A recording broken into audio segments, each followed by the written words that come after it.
Hello everyone. So today our topic is business letter. Here we will learn about how to write business letter.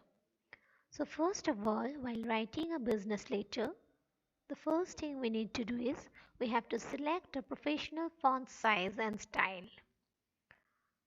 And there should be consistency. We can't change our font or style in each and every line. It should be consistent and it should look professional. When deciding on which font to use for the business letter, pay attention to the simplicity of the style. So it should be simple too. So what should be there? First of all, include sections for all necessary information. When designing the layout of your business letter, start with an outline that has all the necessary information and sections. Typically, a business letter includes the following details at the top of the page. So, some details should be there on the top of the page while writing a business letter. First is contact information. So, what should be there in a contact information? Name.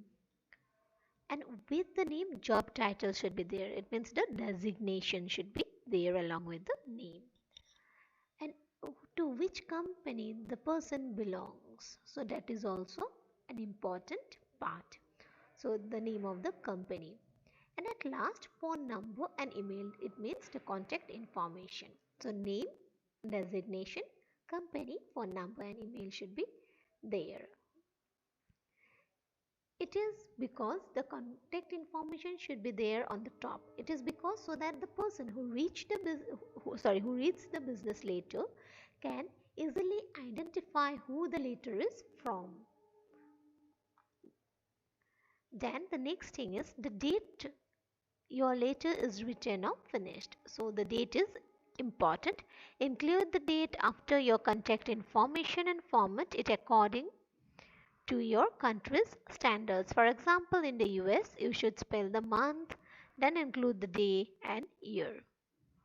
July 10, 2020. So, in accordance with the standard format, you have to write the date. Then recipient's contact information.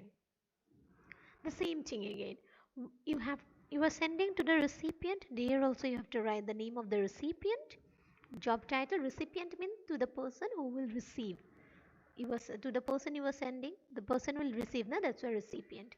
You have to write his designation as well, the company, and here you have to add one more thing, the address of the company. Below the date, include the recipient's contact information so the reader can ensure the letter is in the right hands. While it is not necessary to include a recipient name, it's best to address a business letter to a specific individual. If you are unsure of who you should address the letter to, try doing some research to identify the best recipient. And don't use words like Mr., Mrs. because gender biases should not be there. Just write the name, that is always preferable. Okay, so this is the thing that you need to include.